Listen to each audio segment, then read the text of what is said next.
जिसने पैदा किया और जिसके कब्जे में मेरी रूह है।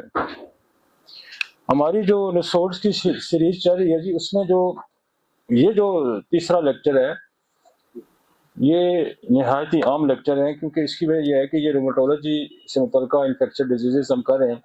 और दुनिया ज़हन में रखें कि ये जो पैथोलॉजी है, जो बोन्स की पैथोलॉजी है या जॉइंट्स की पैथोलॉजी है, ये दूसरी तरफ जो दुनिया का बाकी तरीके इलाज हैं, बहुत लोग मायूस हैं इससे। सर्जिकल रिमूवल्स हैं, सर्जिकल प्रोसीजर्स हैं, लेकिन होम्योपैथी इसमें बहुत अच्छा डील करती है और अल्लाह का शुक्र है कि हमने इस पर बहुत सारा काम किया हुआ है। हमने पीछे सेप्सिस आर्थराइटिस किया और फिर हमने ऑस्टियोआर्थराइटिस किया, हमने ऑस्टियोपोरोसिस किया, ऑस्टियोपेनिया किया, और आज हमारे पास जो टॉपिक था वो तो बड़ा ही आम टॉपिक है, वो है ऑस्टियोमाइलाइटिस। ऑस्टियोमाइलाइटिस से बोन की इन्फेक्शन है। और मैं आपको ये बताऊं कि क्लिनिकल प्रैक्टिस में हम जब देखते हैं तो 20-20 साल, 30-30 साल लोग जो है बोन के इन्फेक्शन से में मुब्तला हैं, और कईयों के जो अज़ा हैं, एक्सट्रीमिटीज हैं, वो काटे जाते हैं, इम्पुटेशन होती है। तो होम्योपैथी अगर दुरुस्त तरीके से इसको समझा और जाना जाए और इसका इस्तेमाल किया जाए तो ये बेशुमार लोगों की जिंदगियां बच जाती हैं। हमारे पास 25-25, 30-30 साल के पुराने केसेस जो है वो अल्लाह उनको बेहतर करते हैं होम्योपैथी इससे। तो इस टॉपिक को अगर आप समझें, और ये बड़ा गहरा, और हमें खुदा ने ये मौका दिया, और हमें ये खुदा ने ये मौका दिया हमें कि हम दुनिया के सामने एक नई सीरीज लेके आए। और होम्योपैथी का जो रोल है इन्फेक्शियस डिजीजेज में, मुख्तलिफ सिस्टम में, वो हमारे ज़िंदगी के जो तजर्बात थे हमने लोगों तक वो सामने रखे और लोग इससे मुतफीद हो रहे हैं। और ये मैं समझता हूँ कि ना सिर्फ होम्योपैथी ने, बल्कि ये जो तिब की दुनिया है या मेडिकल साइंस है, इसमें भी एक बड़ा रेवोल्यूशन है। तो इसे हमें तसल्ली से सुनना चाहिए और तसल्ली से इस पे अमल करना चाहिए। तो मुझे उम्मीद है कि ये छोटा मोटा काम नहीं है, ये एक बड़ी तवील हमारी जदोजहद थी, और इस पर मैं क्लिनिकल बहुत तवील हमने सफ़र तय करके आज तक पहुँचे हैं। मैं ऑस्टियोमाइलाइटिस भी करूँगा, लेकिन एक इस वक्त दुनिया में एक और बड़ा मसला है शटीका पेन का, जो बोन से रिलेटेड है, बेसिकली नर्व डिजीज है। लेकिन ये नर्व डिजीज पैदा किससे होती है? ये बोन के डिफॉर्मिटी के, बोन की पैथोलॉजी की वजह से ये डेवलप होता है। तो शटीका नर्व भी जो दूसरे सिस्टम में सर्जरी के लिए एडवाइस किया जाता है, लेकिन होम्योपैथी में शटीका बहुत अच्छा ठीक होता है। और हमें आज मैं दोनों कोशिश करूंगा टॉपिक को कवर करने के लिए, लेकिन अगर दूसरा ना भी हो सका तो फिर हम नेक्स्ट डे वो कर लेंगे। लेकिन हम मेंटली प्रिपेयर हैं दोनों टॉपिक के लिए, लेकिन दोनों टॉपिक बहुत बड़े हैं। ऑस्टियोमाइलाइटिस है, ये तो बड़ा एक बिग टॉपिक है, और उसमें बहुत सारे पैथोजेंसिस इन्वॉल्व हैं, बहुत सारे मिसाइल इन्वॉल्व हैं, तो उनको भी हम देखेंगे। और सबसे पहले तो मैं उस पर जाऊँगा शटीका पे। और शटीका पे जाने से पहले हमारे पास एक रूटीन है, असूल इलाज ऑर्गेनन की जो बुक है हनीमैन की, उसका फ्रोजन है मेरे पास 236, उसको हम पहले डिस्कस करते हैं और फिर मैं टॉपिक पे आता हूँ। और फ्रोजन नंबर 236 में वो क्या कहता है? इन मामलात में दवा देने का सबसे मुनासिब और मुअस्सर वक्त ये है कि दौरा खत्म होने के फौरन बाद या बहुत जल्द, यानी जब मरीज इसके असर से किसी हद तक समझ चुका हो। इस वक्त दवा को जिस्म में बगैर किसी शदीद खलल या पुरतशद्दद हलचल के वो तमाम तब्दीलियां पैदा करने का मौका मिलता है जो सेहत की बहाली के लिए ज़रूरी है। लेकिन अगर दवा चाहे वो कितनी ही मखसूस और मुनासिब क्यों ना हो, दौरा शुरू होने से ज़रा पहले दी जाए तो इसकी तासीर बीमारी की कुदरती दोबारा आने के साथ टकरा जाती है, और जिसमें असर अदमल शदीद कशमकश पैदा होती है कि इस वक्त इस किस्म का हमला कम अज कम शदीद कमजोरी का बायस बनता है, बल्कि बाज़ औक़ात जान के लिए भी खतरा बन सकता है। मगर अगर दौरा खत्म होने के बाद फौरन बाद दी जाए, यानी जब बुखार के बगैर वक्फा शुरू हो चुका और अगले दौरे की तैयारी में भी काफी वक्त बाकी हो, तो इस वक्त जिस्म की कुव्वत-ए-इजाज़ बेहतरीन हालत में होती है। और वो दवा के असर को पुरसकून अंदाज में कबूल कर लेती है और यूं जिस्म सेहतमंद हालत में बहाल हो जाएगा।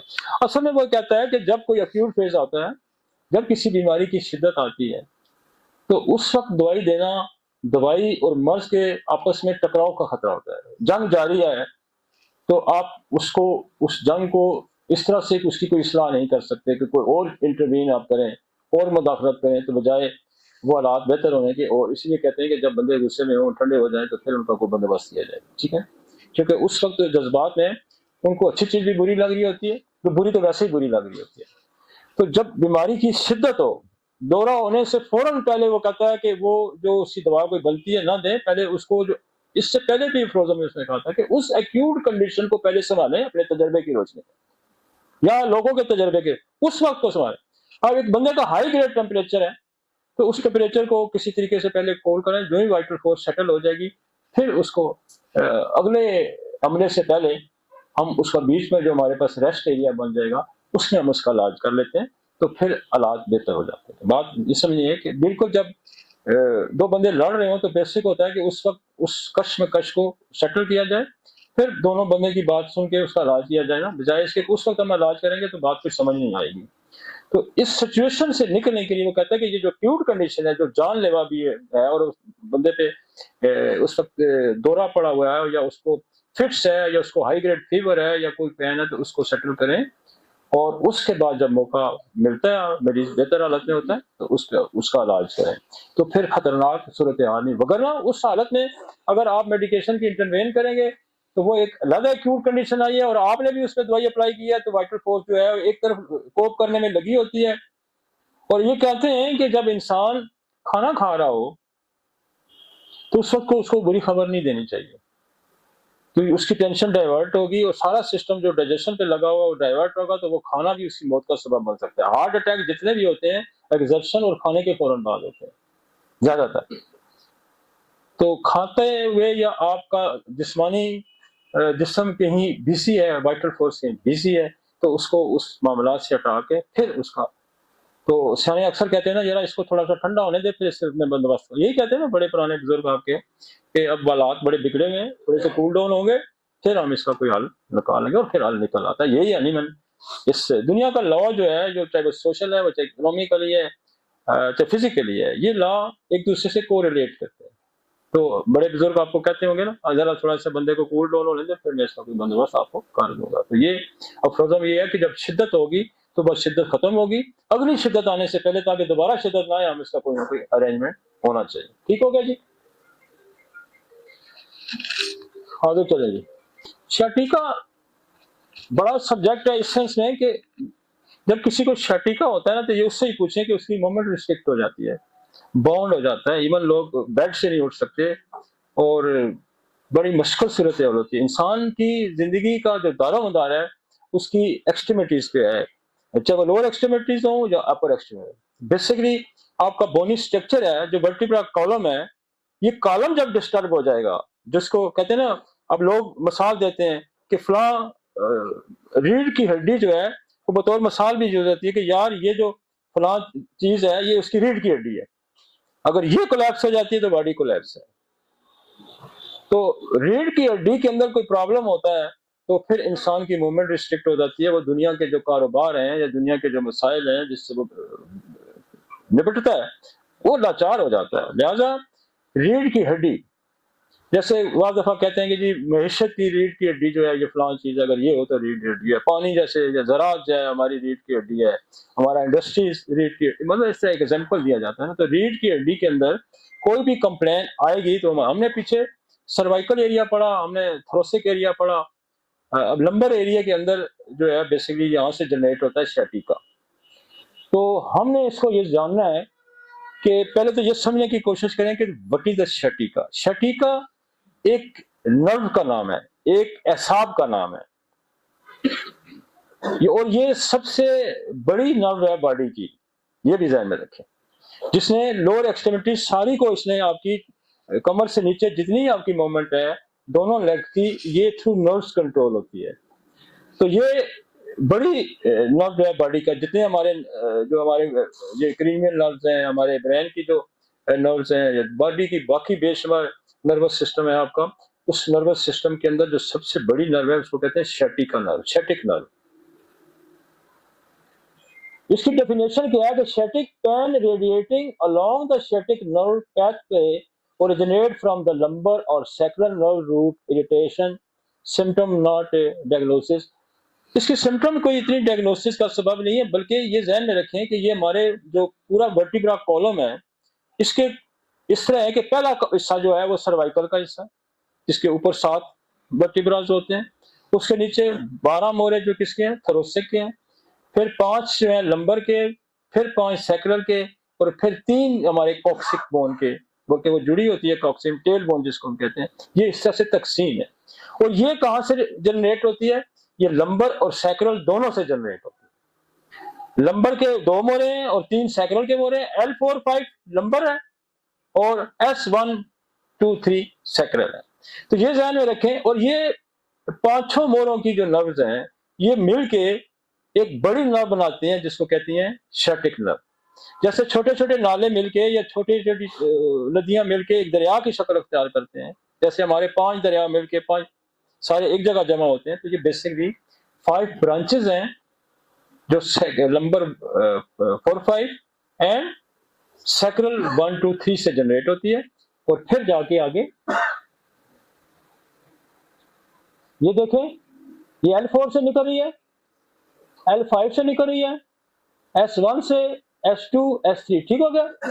और ये उससे मिलके ये पहले छोटे छोटी ब्रांचेस है और फिर ये बड़ी ब्रांच बना गया। और इधर इसकी शक्ल यूं भी नजर आपको आ रही होगी, L4-5 S1 S2 S3, और ये जाके देखें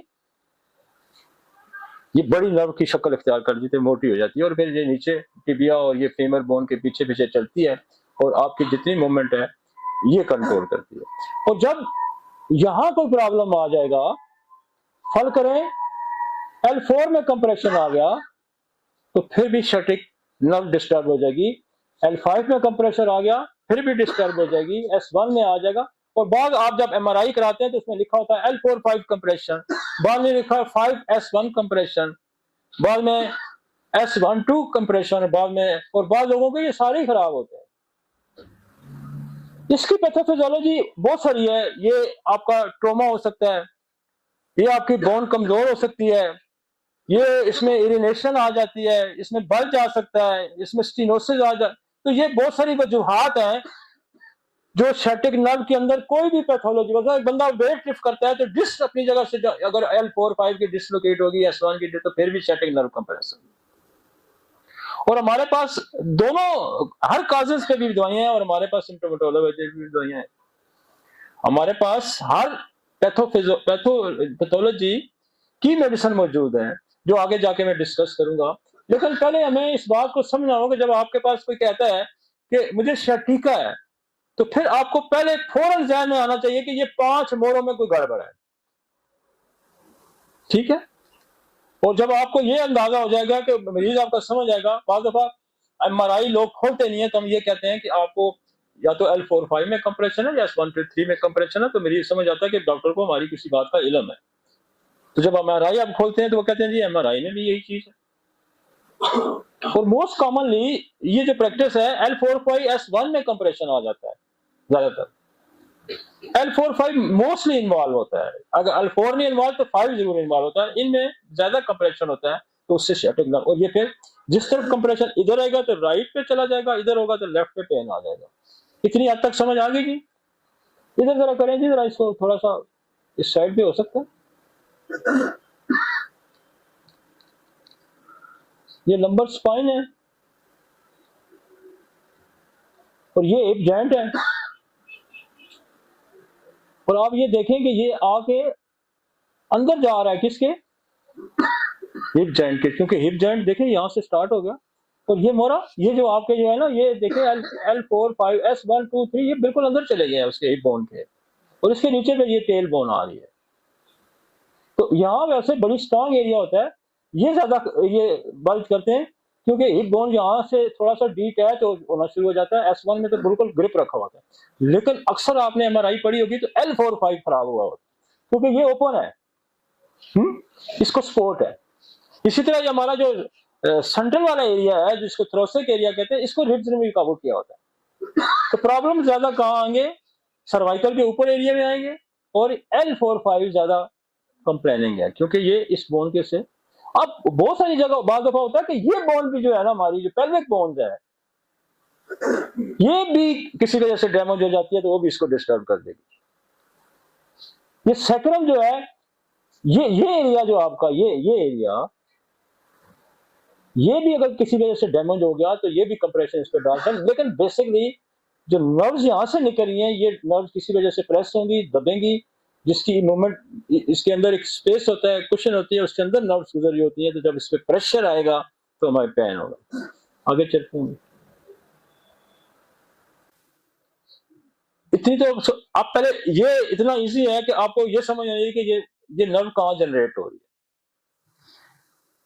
इसको शटिका कहते हैं, इसको अर्क शिकिका भी कहते हैं, और इसको लंगड़ी का दर्द भी कहते हैं।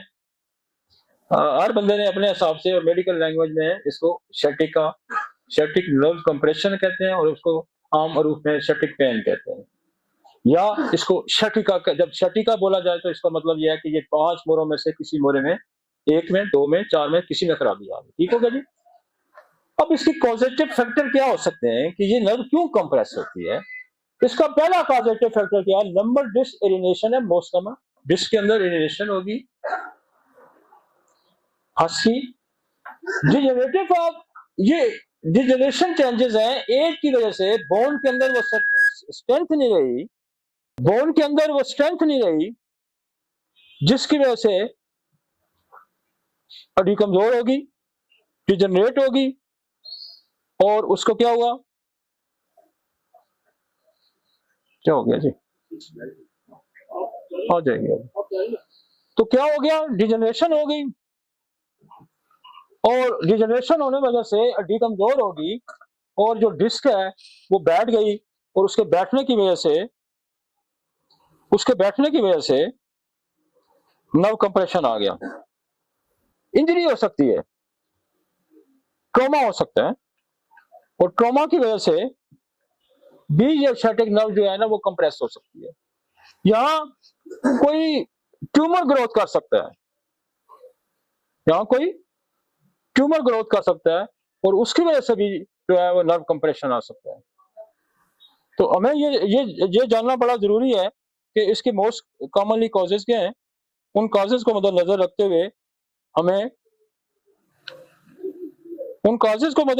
हुए हमें इसका, अब ये आया होता है कि इन कॉजेज को मद्देनजर रखते हुए हमें इसका इलाज करना होगा कि लंबर एरिनेशन हो सकती है, डिजेनरेशन हो सकती है, स्पाइनल स्टीनोसिस हो सकता है।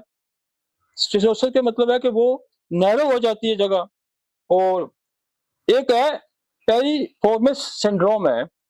ये पेरिफॉर्मिस सिंड्रोम क्या होता है, ये बेसिकली हमारा जो बटक के मसल्स हैं इसके अंदर खराबी आ जाती है, और वो वीक हो जाता है, और उसकी वजह से जो है ये जो हमारे शटिक नर्व पे कंप्रेशन आ जाता है। और आप यकीन करें कि ये जितनी पैथोफिजियोलॉजीज हैं, ये सारी की सारी पैथोफिजियोलॉजी जो है इस पे हमारे पास मेडिसिन। अब इस एरिया की जो पैथोफिजियोलॉजी है, जिसको ये जो सिंड्रोम जिसका मैंने जिक्र किया, इसकी पैथोफिजियोलॉजी पास हमारे पास एक बहुत अच्छी दवाई है जिसको कहते हैं कोटिलिडन।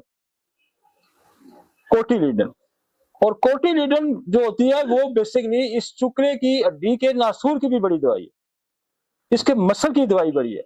और हमारे पास एक और बड़ी दवाई है यहाँ पे इस एरिया की, जिसका नाम है सेटोनेशियम कॉर्प। वो भी इस जो हमारा ये सिंड्रोम है, पेरिफॉर्मिस सिंड्रोम है, इसमें उसका भी है। यहाँ हमारे पास एक और बड़ी दवाई है जिसका नाम है कॉलीकॉर्प। अक्सर फीमेल जब बच्चे जनती हैं तो सबसे बड़ा मसल ये एरिया उनका इन्वॉल्व हो जाता है। और ये जो सिंड्रोम है, इस सिंड्रोम का अगर कोई हल है तो वो सिर्फ हमारे पास है। इस सिंड्रोम का अगर किसी के पास हल है, जो ये समझता, आप जाके कोटिलिडन को पढ़ेंगे तो आपको मजा आएगा, आप जब सेटोनेशियम कॉर्प को पढ़ेंगे तो आपको मजा आएगा, जब आप कॉलीकॉर्प को पढ़ेंगे तो अक्सर ये जो सिंड्रोम है ये उन फीमेल्स में आ जाता है जब इस पे एक शॉक या सदमा आता है, तो इस पेल्विक एरिया पे प्रेशर आता है, तो ये मसल जब डैमेज होता है, जब वीक होता है, इसके डैमेज होने से जो ये बिल्कुल वहां से आपकी जो नर्व्स है पीस से इस एरिया से गुजर रही होती है और उसको दबा देती है, फिर ट्यूमर हो सकते हैं। प्रेगनेंसी के दौरान सियाटिक नर्व अक्सर निकल आती है, क्योंकि इस रीजन पे, लंबर सर्कुलर रीजन पे, नॉर्मल हालत में जो औरत पे वेट होता है उससे वेट बढ़ जाता है। और वो क्या होगा, अगर उसकी लंबर एरिया वीक है, कमजोर है पहले से, और जब प्रेगनेंसी आ गई तो क्या होगा कि वो उस पर अक्सर बर्डन पड़ जाएगा और वो ट्रिगर कर जाएगा। लिहाजा जब आप किसी भी सियाटिक नर्व का इलाज करने जा रहे हैं तो आप पहले तो ये सोचें कि क्या एलिनेशन है, डिजेनरेशन चेंजेस हैं, क्या पेरिफॉर्मिस सिंड्रोम है, क्या ट्यूमर है, क्या प्रेगनेंसी है, क्या कोई ट्रॉमा है, क्या उसमें उसकी वजह को देख के हम बेहतर इलाज कर सकते हैं, उसकी वजह को देख के। और दुनिया की वाहिद साइंस है जो हर कॉजेटिव फैक्टर पे अपने पास दवाई रखती है, होम्योपैथी। मसलन फास्किया, उसके अंदर हेरिनेशन आ गई, डिस्क बाहर निकल आई, तो हमारे पास आर्निका है, हमारे पास रूटा बहुत अच्छी दवाई है, हमारे पास कल्केरिया फास्ट बहुत अच्छी दवाई है, कल्केरिया फास्ट हमारे पास बहुत अच्छी दवाई है, और हम उस कॉजेटिव फैक्टर को एड्रेस करेंगे। मुझे उम्मीद है इन चीजों को मैं आगे डिटेल भी डिस्कस करूंगा। स्पाइनल स्टीनोसिस हो जाता है, स्पाइनल स्टीनोसिस जब हो जाएगा तो क्या होगा, उसमें भी नर्व जो है कंप्रेस होगा, तो फिर भी सियाटिक नर्व दबाव में आ जाएगी। स्पॉन्डिलोलिसिस हो जाता है, स्पॉन्डिलोलिथियासिस हो जाता है, मतलब आपके लंबर इस एरिया में जो L45 S1T, इसमें कोई भी किसी किस्म की भी पैथोलोफिजियोलॉजी आती है। और आजकल तो बड़ा आसान सिस्टम है, और बेशुमार लोग तो आपके पास जब पहुंचते हैं तो उन्होंने लंबर एरिया की या सैक्रल एरिया की या स्पाइन की जो है ना वो सर्जरी कराई होती है, सर्जरी कराई होती है, और आपके पास सामने सारी कॉजेटिव फैक्टर आए होते हैं। हम इसलिए मैं सिम्टोमेटोलॉजिकली भी आपको बताऊंगा कि अगर आप इस पैथोफिजियोलॉजी पे नहीं, आपके पास कोई रिपोर्ट मौजूद नहीं है, या आपके पास पॉजिटिव फैक्टर आप पहुंचने में आप कौशल है, तो आप ये कर सकते हैं कि हम सिम्टोमेटोलॉजिकली भी इलाज कर सकते हैं। तो साइंस ये कहती है कि आप पॉजिटिव फैक्टर को पकड़ें, फिर आपके लिए आसानी है, फिर आप आसानी से। तो जब आपको किसी ने कहा जी मुझे सciatica है, तो फिर क्या है, फिर आपको ये लंबर डिस्क एरिनेशन का पता होना चाहिए, ये मोस्ट कॉमन है। आपको डिजेनरेशन डिस्क का पता होना चाहिए, एज, जब किसी एज का बंदा आएगा तो फिर आपको डिजेनरेशन का पता होना चाहिए। स्पाइनल स्टीनोसिस, उसकी जगह तंग हो गई है, उसका पता होना चाहिए। स्पेंडोलाइटोलिथियासिस जो है, इसका पता, ये बेसिकली छोटी छोटी ग्रोथ में हो जाती है, इसको पता हो जाना चाहिए। और पेरिफॉर्मिस सिंड्रोम क्या है, ये जो पेल्विक के मसल है, ये मसल जो है ये जब डैमेज होता है या कमजोर होता है तो उसकी वजह से इस स्पाइनल कॉर्ड पे असरअंदाज होता है। Tumour, pregnancy and trauma. Trauma क्या है, इंजरी। आगे चलते हैं। Piriformis syndrome is a rare neuromuscular disorder. अब न्यूरोमस्कुलर डिसऑर्डर का मतलब है कि इसमें मसल भी इन्वॉल्व है, इसमें नर्व भी इन्वॉल्व है। न्यूरोमस्कुलर डिसऑर्डर है कि दोनों में खराबी आ गई।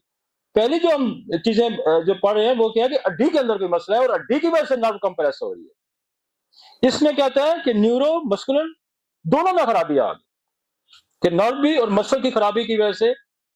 अब एक और हमारी डिजीज होती है जिसको कहते हैं माइस्थीनिया, वो भी न्यूरो मसल जंक्शन की डिजीज होती है, जिसमें इंसान का जो है ना पैरालाइज कर जाता है, जिसम काम सही नहीं करता, उसको कहते हैं माइस्थीनिया, माइस्थीनिया ग्रेवस।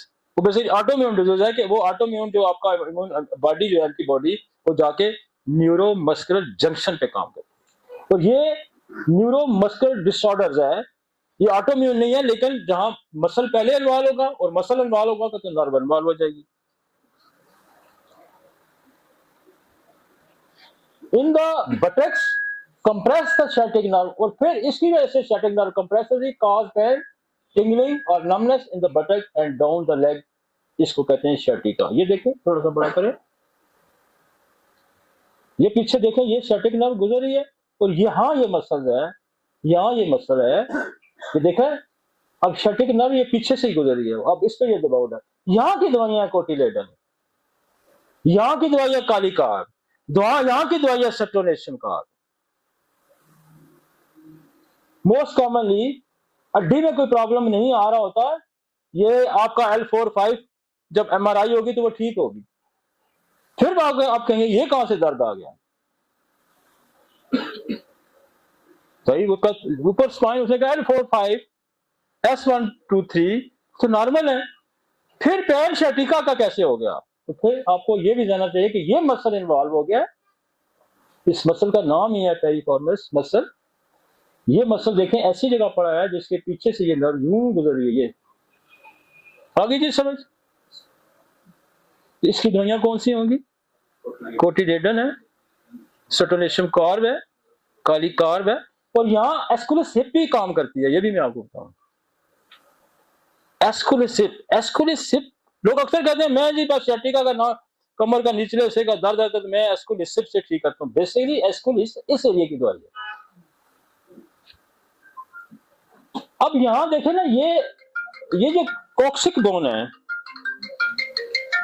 ये आपकी कॉक्सिक बोन है, इसके पेन अलग है, इसको भी मैं क्योंकि इसके साथ ऐड कर दूंगा।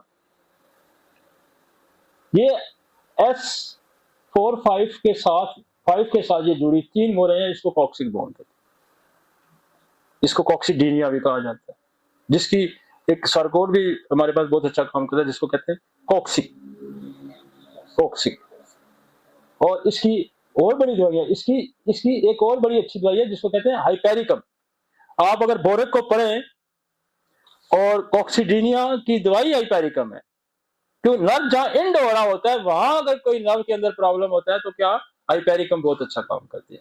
यहां एक और दवाई बड़ा अच्छा काम करती है, उसका नाम है कालीबाइक्रोमिकम।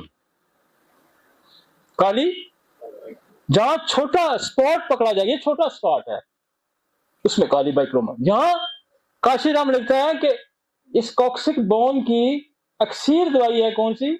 स्ट्रामोनियम। कभी स्ट्रामोनियम को पढ़े, उसमें लिखा अक्सीर आजम टेल बोन की दवाई है। तो हमें जब तक हमें कॉक्सी नहीं थी हमारे पास, उस वक्त तक तो हम ये सारी दवाइयों का सहारा लेते थे, लेकिन जब तक ये कॉक्सी मिली है और इसकी पोटेंसी भी हमारे पास डोलिसेस की 30 में थी, और फिर मैंने कमाल वालों को हाथ इन्होंने 1 तक मेरा बना दी है और बड़ी अच्छी काम करती है कॉक्सी। ठीक है जी, ये इसी टेल बोन से ही बनी हुई दवाई है कॉक्सिक। समझ आ गया जी ये सिंड्रोम? आगे चलते हैं। अगेन द sciatica आ गया, ये एरिनेशन डिस्क होगी L4 है, तो फिर क्या होगा? कंप्रेस हो गया। देखिए L4, L5, S1, S2, S3 ये चल रहा है, तो ये नर्व आके यहाँ टिबिया पे देखें 2 हिस्सों में फिर होगी है थोड़ी सी।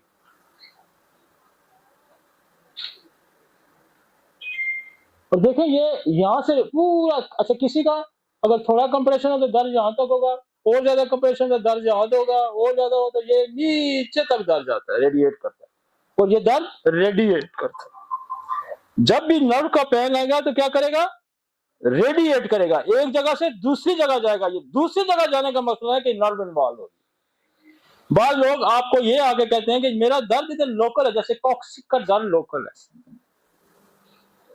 ठीक, इसका मतलब है नर्व इन्वॉल्व। बाद लोग आपको कहते हैं कि मेरा कमर में ही दर्द है, नीचे नहीं जा रहा, इसका मतलब नर्व अभी नहीं इन्वॉल्व हुई, वहां छोटी छोटी नर्व इंडिकेट कर रही है। तो जब डिस्क इरिनेशन हो जाएगी, डिसलोकेट हो जाएगी, डिजेनरेटिव चेंज किसी बैठ जाएगी, कंप्रेस हो जाएगी, तो फिर स्टैटिक नर्व जनरेट होगा। ठीक हो गया जी। ये देखिए ना, डिस्क इरिनेशन क्या है कि ये बाहर आ गई डिस्क और उस पर कंप्रेशन आ गया। आगे चलेंगे।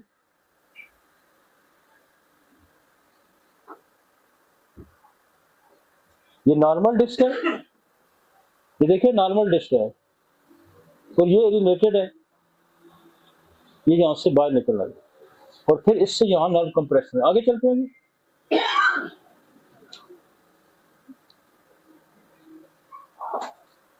ये मुख्तलिफ एंगल से आपको समझा रहा है, चीजें वही। आगे चलते हैं जी। नेक्स्ट पे वो कहते हैं एनाटॉमी ऑफ दी नर्व, मैं पीछे बता के आपको आया हूं, फिर उसने स्लाइड डाल दिया। Largest nerve in the body, largest nerve in the body form कहां से शुरू होती है? From L4 to S3 nerve root passes through buttock, posterior thigh, passes through buttock, thigh, divided into tibial। जब मैंने कहा था कि वहां टिबिया हमने दिखाई थी, वहां से दो हिस्सों में, फिर नीचे दो हिस्सों में। ये जो जगह है, ये जो टिबिया यहां पे, यहां से फिर दो हिस्सों में चलेगी। And common peroneal nerves. ठीक हो गया जी। आगे चलते हैं, आगे चलते हैं। रिस्क फैक्टर क्या है? लाइफस्टाइल है, आप सेडेटरी लाइफ है आपकी, आप कोई मूवमेंट ही नहीं, आपके मसल के अंदर स्ट्रेंथ नहीं, आप एक्सरसाइज ही नहीं कोई करते, सारा दिन आप बैठे रहते हैं कुर्सी पे और फिर आपकी कोई एक्सरसाइज नहीं है। इसलिए खुदा ने इंसान को उसके साथ टांगे लगाने का मकसद ये था कि ये मूव करे, चले फिरे और एक्सर्ट करे, इसकी एक्सरसाइजेज हैं। तो जब आपके इस एरिया के मसल्स, इस एरिया के बोन्स के अंदर जब आप एक्सरसाइज करेंगे तो सर्कुलेशन बढ़ेगी, इन नर्वों, इसको खून का दौराना ज्यादा होगा, जहां खून दौराना ज्यादा होगा वहां उस एरिया के मसलों के अंदर स्ट्रेंथ आएगी।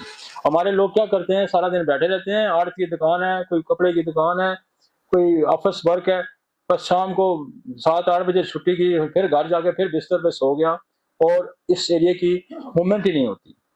तो फिर अर्ली जनरेशन चेंजेस होती हैं और ये प्रॉब्लम होती हैं। हैवी लिफ्टिंग, आपने हमेशा ये सवाल करना है कि आप करते क्या है। जब लिफ्टिंग आएगा तो फिर डिसलोकेशन आएगी, एलिनेशन आएगी, ये ध्यान में रखें। उसमें हमारी आर्निका, उसमें हमारी बैलेंस परनस, उसमें हमारी रूटा, उसमें हमारी कल्केरिया फ्लोर। यही क्या हुआ, इसने वजन उठाया और वजन उठाने से कहते हैं डिस्क बैठ गई, यही होता है ना। फिर आर्निका काम करेगी, फिर रस्टास काम करेगी, फिर रूटा काम करेगी, फिर बैलेंस परनस काम करेगी। ओबेसिटी, अब अक्सर लोग जो स्टैटिक नर्व के कंप्लेन करते हैं, उनके अगर वजन 100 केजी से ज्यादा है तो प्रेशर आप रिलीज नहीं होगा। आपने दवाई दी और उसने अपने वजन, उस पर प्रेशर रहा, वो फिर पकड़ा जाएगा, फिर पकड़ा जाएगा। तो बेहतर है जब आप उसका इलाज करें, इलाज के साथ साथ उसके वेट की रिडक्शन का भी उसको गाइड करें। स्मोकिंग भी देखा गया जी, स्मोकिंग भी इसका एक सबब है। और स्मोकिंग के लिए हमारे पास टोबैको में, कैलेडियम है, बहुत अच्छी दवाइयां जो एंटीडोट करती हैं स्मोकिंग को। और डेफिनेट डी का है स्मोकिंग की आदत छुड़ाने के लिए। प्रोलॉन्ग सिटिंग है, इसको हमने ठीक करना है। और कॉमन एज जो इसकी होती है ये 30 to 50 ईयर। अगर 30 to 50 ईयर से पहले कोई बंदा आता है स्टैटिक नर्व वाला, तो ये ध्यान में रखें कि कोई या ट्रॉमा है कंफर्म, और या कोई इसकी बोन पैथोलॉजी है। बोन पैथोलॉजी क्या है? कोई मेलिग्नेंसी हो सकती है, कोई ट्यूमर हो सकता है। फौरन ये ध्यान में रखें। 30 साल से पहले अगर कोई बंदा आ जाता है, 25 साल का, 20 साल का, 15 साल का, 10 साल का, ये 15, 20, 30 साल से ऊपर जाके ये मसाइल शुरू हो जाते हैं। उस वक्त तक बंदे के, उसकी बॉडी के अंदर बड़ी स्ट्रेंथ होती है, बड़ी पावर होती है। तो फिर आपके ध्यान में फौरन की कोई इंजरी करके आ गया है, या फिर इससे आपको फौरन उसका जो है ना एक्सरे या एमआरआई कराना चाहिए कि कोई इस पे मेजर पैथोलॉजिकल चेंजेस तो नहीं आई, कोई ट्यूमर तो नहीं डेवलप हो गया, कोई मेलिग्नेंसी तो नहीं हो गई, कोई कैंसर तो नहीं हो गया। ठीक हो गया। मेरा एक लेक्चर है जो एज वाइज डिजीज पे हमने इसीलिए दिया हुआ कि आप खाम खाना पूरी 100 साल के स्पाइन है जो इंसानी जिंदगी का, आप उस पर फोकस करते फिरें, तो जो बच्चों की बीमारियां हो रहे हैं, बड़ों की बीमारियां हो रही हैं, डिजेनरेटिव चेंजेस कहाँ शुरू होती है, वो और है। रिस्क फैक्टर क्या है? एज है, ओबेसिटी है, प्रोलॉन्ग सिटिंग है, डायबिटीज है, इनएक्टिव लाइफस्टाइल है, कि ये रिस्क फैक्टर है। जब आपका स्पाइन पकड़ा जाए तो फिर आप इन रिस्क फैक्टर से बचें। पैथोफिजियोलॉजी की है, डिस्क और इन्फ्लेमेशन हो जाती है, compression irritation of the nerve root पे आ जाता है, इम्पेयर्ड नर्व कंडक्शन हो जाती है, रेडिएटिंग न्यूरोपैथिक पेन हो जाता है। कि जब आपकी पेन क्यों पेन होगी? कि जब नर्व पे प्रेशर आ जाएगा, उसकी जो एफिकेसी है वो रिस्ट्रिक्ट हो जाएगी, किसी उसकी वजह से पेन होगा तो वो चलेगा नहीं। तो ये उसकी साइन सिम्टम है और ये उसकी पैथोफिजियोलॉजी है। Due to dissemination, spinal stenosis and other causes, a compression of the sciatica nerve take a place, resulting in the pain back through the legs, hence resulting in the sciatica. Causes वही हैं, लेकिन ultimately मरीज तो आपके पास symptom लेके आएगा, doctor साहब मुझे ये दर्द है। डायग्नोज आपने करना है, फिर इन्वेस्टिगेट करना है, उससे पूछना है कि कोई आपने वजन तो नहीं उठाया, कोई चोट तो नहीं लगी, उम्र कितनी है, डिजेनरेटिव चेंजेस तो नहीं आ गई, कोई एमआरआई एक्सरे कराया तो उसमें कोई ट्यूमर वगैरह तो नहीं है, ठीक है। तो ये वो चीजें हैं जिसको आपने कंफर्म करना है। आगे चलते हैं। क्लिनिकल फीचर आपके सामने क्या आएगा? लो बैक पेन आ गया, वो आपको कहेगा आसान सा सटिक नर्व का पेन का पहचानना तो कोई मसला ही नहीं ना। मरीज आपको कहेगा सर जी मुझे दर्द होता है, और ये दर्द मेरा एक टांग में जाता है या दर्द मेरा दूसरी टांग में जाता है, तो आप ये समझ लें कि दिस इज अ शटिका, और ये शटिका है। फिर आपके जहन में फौरन ये हो जाना चाहिए कि L4-5 S1 2 3 के अंदर कोई प्रॉब्लम। आप पूरी स्पाइन के चक्कर में मत पड़ जाएं। वो कहेगा ये बंदा बेवकूफ होगा, ये क्या इधर तो नहीं कोई मसला है, भाई उस पर फोकस करें। एक्यूरेट डायग्नोसिस और दुरुस्त सिमत में चलना आपकी एबिलिटी को पेशेंट पे साबित होता है कि बंदा मेरे मर्ज को समझ रहा है। बाद लोग हमारे पास आते हैं जी मुझे यहाँ प्रॉब्लम है, मेरे ये बाजू नहीं चल रहा, ये काम नहीं कर रहा, इसमें नमनेस है, तो हम उसको कहते हैं कि C4-5-6 में कोई कंप्रेशन आ रहा है, तो वो कहता है जी आपको कैसे पता? मैंने कहा एमआरआई कहते हैं, एमआरआई तो कराई वाकई यही है, तो आपने, तो this is the clinical experience. ये क्लिनिकल एक्सपीरियंस आपका है कि आपको पता होना चाहिए कि इस एरिया में प्रॉब्लम है तो वो कहां से जनरेट हो रहा है और उसकी वजूहत क्या हो सकती है। मैं शटिका 10-15 मिनट के अंदर मैं शटिका की दवाई देके मैं खत्म कर सकता हूँ इस बात को, लेकिन बात यह है कि हमें वो समझना बड़ा जरूरी है कि ये प्रॉब्लम क्रिएट क्यों हो रहा है, कहां से हो रहा है, इसके असबाब क्या है, इसकी वजूहत क्या है। और फिर मजे की सबसे बड़ी बात है कि हो सकता है किसी दूसरी साइंस के पास इसका हर कॉजेटिव फैक्टर के हल ना हो। हमारे पास हर कॉजेटिव फैक्टर का है। कोई डिजेनरेशन चार्जेस है तो फिर हम क्या करेंगे? फिर हम सिफिलिनियम देंगे, फिर हम ओरामेड देंगे, फिर हम कल्केरिया फॉर देंगे, फिर हम रूटा देंगे, फिर हम फास्फोरस देंगे, फिर हम डिजेनरेशन चार्जेस पे फिर हम सिफिलिनियम दे देंगे, फिर ड्रोसरा दे देंगे, फिर बेसिलिनियम देंगे, कार्सिनोसन देंगे, कार्सिनोसन ऑस्टियो देंगे, फिर हम उधर जाएंगे। इंजरी है तो फिर हम इंजरी पे फोकस करेंगे। ट्यूमर है तो फिर हम और तरफ चले जाएंगे, फिर हम कोनियम पे जाएंगे, हम कल्केरिया फ्लोर पे जाएंगे, फिर हम ट्यूमर जो या एक्ला लावा पे जाएंगे, फिर हम उस तरफ जाएंगे। और दुनिया की वाइड साइंस है कि हर कॉजेटिव फैक्टर पे एक पूरी रिसर्च है और पूरा काम मौजूद है। Pain from buttock to foot, sharp shooting और बर्निंग पेन होता है, नमनेस भी हो जाती है, जब बहुत ज्यादा प्रेशर आता है तो नम हो जाएगी, टिंगलिंग हो जाएगी, और जब मसल शटिक नर्व कंप्रेस रहेगी तो अक्सर लोगों का मसल की एट्रोफी हो जाती है, टांग सूख जाती है।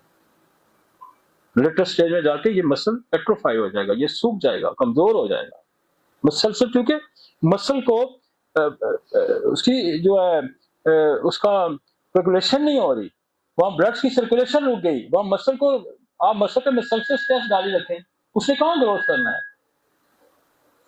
मसल किसी चीज को मुसलसल आपने दबाव में रखा हुआ है तो उस मसल की ग्रोथ रुक जाएगी, वो नर्व वीक हो जाएगी, वो हड्डियां वीक हो जाएंगी। आगे चलते हैं। सिम्टम तो मैं बेशुमार दफा आपको बता सकता हूँ कि इसमें क्या पेन होगा, और जहर में रखें जब शटिंग नर्व कंप्रेशन तो पेन रेडिएट करेगा, पेन स्प्रेड करेगा, पेन फैलेगा अप टू टोन वाली। और फिर वो बड़ी मजे की मोडेलिटी हम आगे जाके इसको डिस्कस करेंगे। हमारे लोगों ने बहुत काम किया हुआ है, एक एक स्टेप पे एक एक मूवमेंट, एक एक मोडेलिटी में मेडिसिन उन्होंने लिखी है, एक एक मोडेलिटी पे एक एक मेडिसिन ली हुई है कि यूं होता तो यूं दवाई, यूं होता तो यूं होता तो यूं। हम पैथोफिजियोलॉजी पे पैथोलॉजिकली भी हम डील करते हैं और हम सिम्टोमेटोलॉजिकली भी डील करते हैं। हम कॉजेटिव फैक्टर भी डील करते हैं, और हमें आकर कॉजेटिव फैक्टर अगर नहीं ब्लंटली भी डील करें तो आप सिम्टम में भी लोगों को रिलीफ दे सकते हैं, और वो उसके लिए अलग मोडेलिटी है। आप अगर शटिका रेपिटी में जाके देखेंगे तो उसमें लिखा है उठने से पेन, चलने से पेन, बैठने से पेन, लेटने से पेन। तो ये इतनी बड़ी जो उसमें मोडेलिटी है, इतनी मोडेलिटी किसी की साइंस में वो जाएगा भाई, उसने कहना कि उठने से उसका जोड़ एक ही बात है, तो बस शटिका है। हमें तो उठने से पेन, लेटने से पेन, चलने से रिलीफ। हमारे पास तो इतनी वैरायटी ऑफ द मेडिसिन है जो दुनिया की किसी और साइंस के पास ये वैरायटी नहीं है। आगे चलते हैं। क्रॉनिक स्टैटिक सिम्टम क्या होगी कि वो कहते हैं एडवांस और chronic static last over 12 month. जब उसको 12 महीने से 1 साल से ज्यादा अरसा हो गया तो फिर इसको हम क्या करेंगे, लेबल क्या करेंगे, ये क्रॉनिक स्टैटिक है। Static nerve compress can also result in the numbness, tingling and weak. इसमें अगर नमनेस भी आती है टंग में, अक्सर लोगों को पेन ही नहीं होता, सिर्फ नमनेस होती है, तो टिंगलिंग होती है। Compress of the nerve root can occur from bulging और इरिनेशन, डिस्क और स्पाइनल स्टोनोसिस। तो इरिनेशन एंड स्टेनोसिस का यही मतलब है कि जगह तंग हो गई है और वहां से पेन रेडी होगा। आगे चलते हैं, एक मिनट इसको वापस लाएगा। अब उसने ये देखा ना,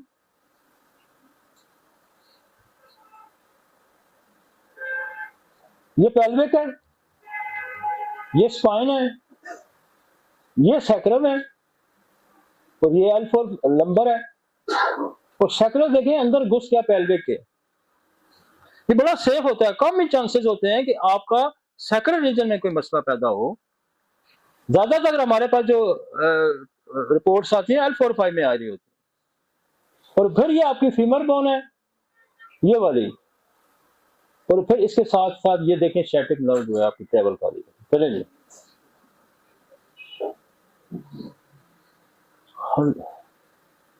फिर दोबारा बता रहे हैं आपके L4 इंटीरियर थाइज है, वीक क्वाड्रिसेप्स है, नी जर्क है, और L5 legs weak, big toe extension है, और S1 में आता है बैक ऑफ लेग है, वीक प्लांटर फ्लेक्शंस है। तो फिर ये आपका जो नीचे जो एडी तक जो है, ये जो S1 इन्वॉल्व हो जाएगा, तो कहते हैं फिर एंकल एरी का जो एरिया ज्यादा डिस्टर्ब करेगा। L4 क्या है तो कहां तक आएगा, थाइस तक आएगा। देखें और कितनी आसानी है कि L4-5 है, थाइस तक आएगा, L5 है तो नीचे लेग्स तक चला जाएगा, बिग टो तक चला जाएगा, और बैक ऑफ द लेग है, वीक है, प्लांटर फ्लेक्शन है, एंकल जैक है, तो ये S इन्वॉल्व हो गया। तो यहाँ तक ये डिस्ट्रीब्यूशन भी उसने पेन की है कि यहाँ तक दर्द होता है, और हमारी किताबों में ये लिखा हुआ है कि ये दर्द यहाँ तक जाता है। आगे चलते, रेड फ्लैग सिम्टम्स, ब्लैडर और बोवल इनकंटिन्यूस। जब वो कहते हैं रेड फ्लैग, ये खतरनाक सिम्टम शुरू होगी कि उसकी बोवल मूवमेंट मुतासर हो रही है, और जब एक और पैथोलॉजी शुरू हो जाएगी कि पेशाब बंद हो रहा है जी, स्टूल बंद हो रहा है।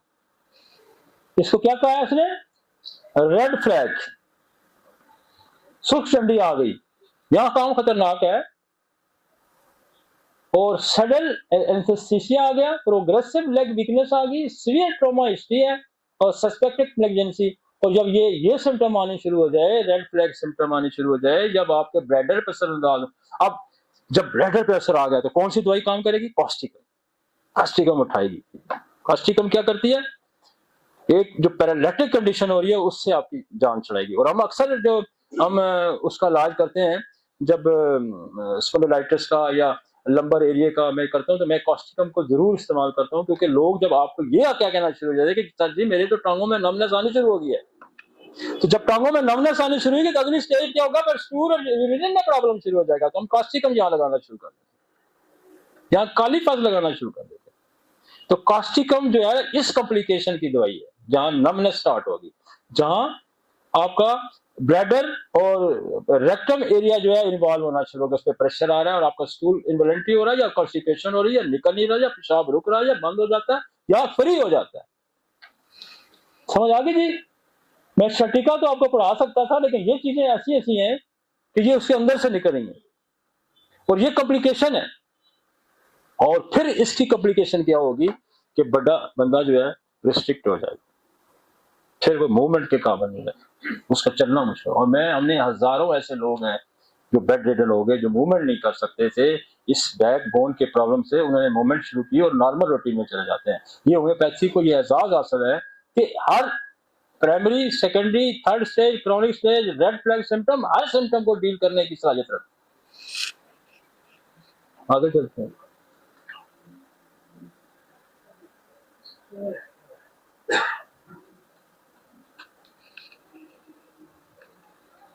ये फिजिकल एग्जामिनेशन है, स्टेट लगा दें, लेग राइज करें और उससे आपको अंदाजा हो जाएगा कि पेन रेडिएट होकर कहाँ, क्रॉस करें, करके देखें।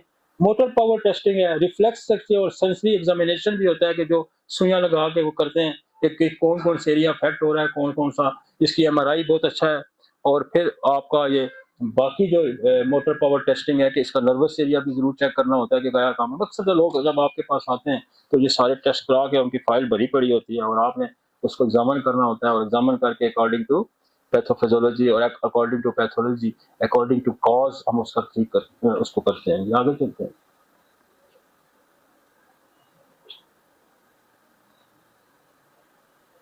अगर पेन जो है एट द 30-70 डिग्री पे है तो उसको समझ लें कि नर्व इरिटेशन है।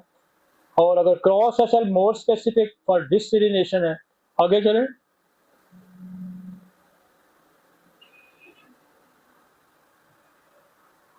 ये मुख्तलिफ उसने आपको डिग्रीज बताई हैं। ये 75% अगर यहाँ तक लेग चली जाती है तो फिर बेहतर है, वो वरना नहीं नीचे नीचे सारे लेग कर। आगे जी, इन्वेस्टिगेशन क्या है? एमआरआई है, एक्सरे है, सीटी स्कैन है, नर्व कंडक्शन टेस्ट है। मोस्ट कॉमनली आजकल लोग एमआरआई कराते हैं और ये आसान सा है। एक्सरे में भी है लेकिन एक्सरे में इतना। और डिफरेंशिएटेड लंबर स्कैन है, हिप जॉइंट पैथोलॉजी है और पेरिफेरल न्यूरोपैथी है, सैक्रल लिथाइटिस है, वस्कुलर क्लॉडिकेशन है। अब ये ध्यान में रखें कि जो हमारे डायबिटिक पेशेंट होते हैं उनमें डायबिटिक न्यूरोपैथी आ जाती है और कुछ अर्सा मुसलसल डायबिटिक न्यूरोपैथी रहने से भी स्पाइनल कॉर्ड जो है इन्वॉल्व हो जाती है। तो हम उसमें क्या करेंगे कि हमारी जो बेशुमार ऐसी दवाएं हैं कि जो डायबिटिक कॉम्प्लिकेशन, जिसमें डायबिटिक कॉम्प्लिकेशन के अंदर मैं बता भी चुका हूँ, वो काम करती है। जैसे आपकी कॉस्टिकम है, जैसे आपकी ओपियम है, जैसे आपकी प्लमोमेट है, जैसे आपकी क्यूरेरे है। क्यूरेरे बहुत अच्छा डायबिटिक न्यूरोपैथी में काम करती है। मैं समझता हूँ कि हमारे पास ओपियम, कॉस्टिकम, प्लमोमेट और क्यूरेरे, बहुत क्यूरेरे में मैं तो ऐसे है कि मैं 15 दिन 20 दिन की दवाई जब बंदा खा के आता है ना, क्यूरेरे हमने डायबिटिक न्यूरोपैथी में यूज करते हैं 200 की हम रोज सुबह दोपहर शाम देते थे। 15-20 दिनों में कहता है मेरी नमनेस खत्म हो गई, मेरा नीचे की जो पोर्शन है बिल्कुल बेहतर हो गया है। मतलब इतनी इफेक्टिव मेडिसिन है क्यूरेरे, कॉस्टिकम, प्लमोमेट, ओपियम, सारी जो है basically diabetic neuropathy and nerve complication medicine है। आगे चलते हैं, आगे चलते हैं। अच्छा, फिजियोथेरेपी का भी कोई रोल है कि आप एक्सरसाइज करेंगे तो थोड़ी सी आपको मसल के अंदर स्ट्रेंथ मिलती है। बाद दफा मस्कुलर प्रॉब्लम होते हैं, उसकी वजह से बोन के अंदर प्रॉब्लम आ जाता है, तो थोड़ा सा उसको एक्सरसाइज करते हैं, रिलैक्स करते हैं तो वो चीजें बेहतर हो जाती हैं। और पोस्चर भी है कि आप बंदा सारा दिन अगर एक टांग पे खड़ा हुआ तो कुछ ना कुछ तो मसला पैदा होगा। जब 36-36, 12-12, 13-13, 14-14 घंटे एक ही बैठा हुआ सीट पे कोई एक्सरसाइज नहीं होता, लोग तो कहते हैं ना आप बैठे ना आधे घंटे घंटे बाद थोड़ी सी उठ के वॉक करे चले। लेकिन ये टेंशन इंसान कहाँ तक कर सकता है। लेकिन मैं ये समझता हूँ कि इंसान को कम अज कम 1.5-2 घंटे फिजिकल एक्सरसाइज हर सूरत करनी चाहिए, कम अज कम। और ये आदत जो है आपकी मतलब अवाइल उम्र से शुरू होनी चाहिए। लेकिन जब आप 50-60 से ऊपर चले जाएं और आपको फिर प्रॉब्लम शुरू हो गए तो फिर तो आप एक्सरसाइज नहीं कर सकते। और मोस्टली 90% डॉक्टर एक्सरसाइज नहीं करते, डॉक्टर नहीं करते। मरीजों ने क्या करना है? कोई कुदरती किसी का प्रोफेशन ऐसा है कि कोई खेती बाड़ी करता है तो उसकी एक्सरसाइज है, या कोई मिस्त्री है, कोई लेबर है, उसकी फिजिकल एक्सरसाइज है। तो ये हमारे डेस्क पे काम करने वाले लोगों के लिए सबसे बड़े मसाइल ये उनके लिए बहुत कम चांसेस होते हैं। जो खेतों में काम करता है उसको वो हो जाए मास्टर कि वो ओवर वेट ना कर ले, उठा ले, और फिर उस पर जरा सा भी प्रेशर आएगा, जरा सा भी ट्रॉमा आएगा तो क्या उस हड्डी को इधर उधर करके रख देना।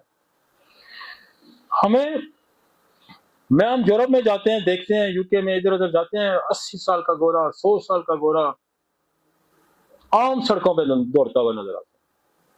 हमारा तो 40 साल का बंदा जिंदगी पे हाथ फा चुका होता है, 50 साल वाला, वो कहते हैं बस होगी जी। औरत तो 40-50 साल, 2-4 बच्चे जिन्हें बिल्कुल सरेंडर हो जाती है, उसने तो जिंदगी की, उसके अंदर उमंग ही नहीं रहती, ख्वाहिश ही नहीं रहती। और ये जिंदगी की उमंग और ख्वाहिश का ना रहना, ये भी आप अपनी सोसाइटी पे, अपने घर वालों पे बोझ हैं आप।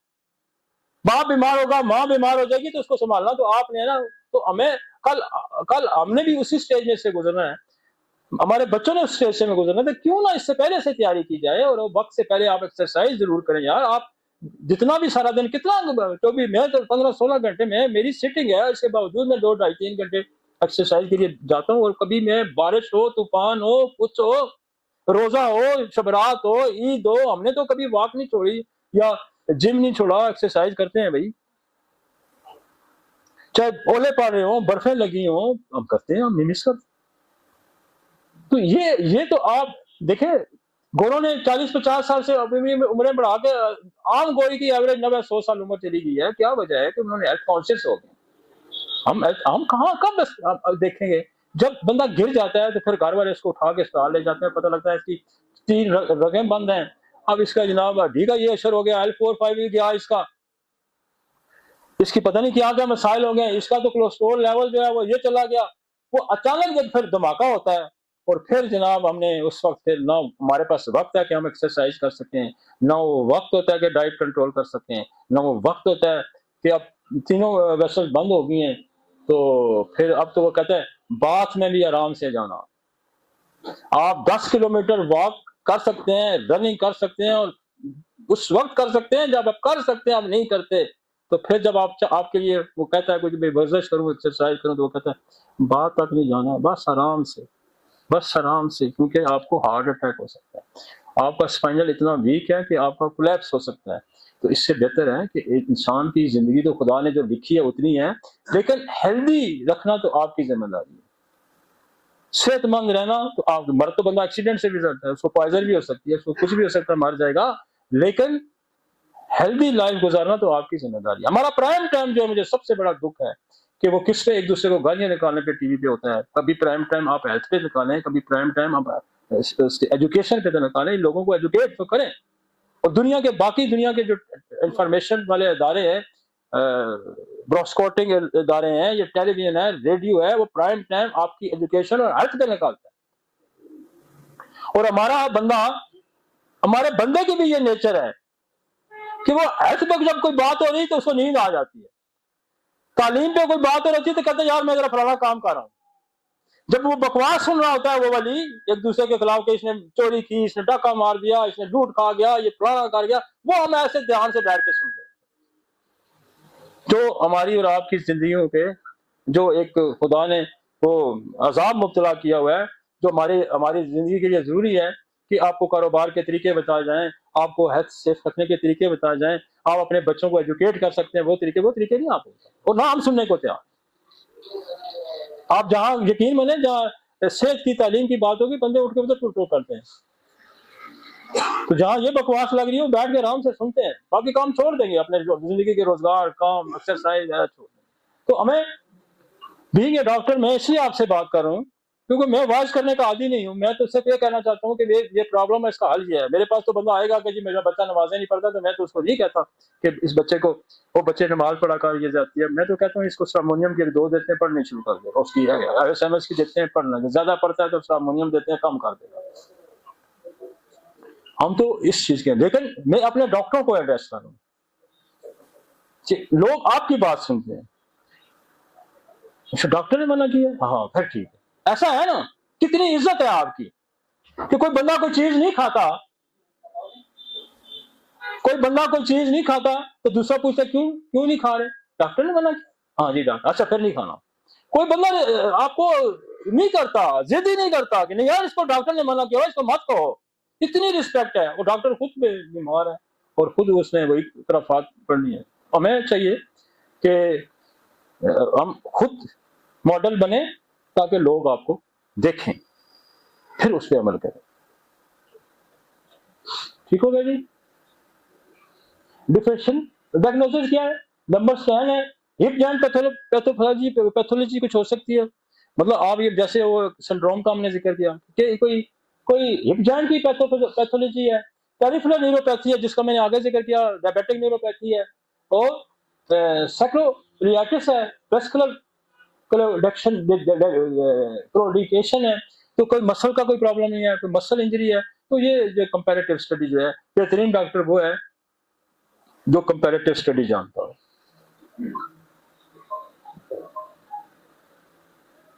आगे चलते हैं, आगे चलते हैं, आगे चलते हैं, आगे चलते हैं।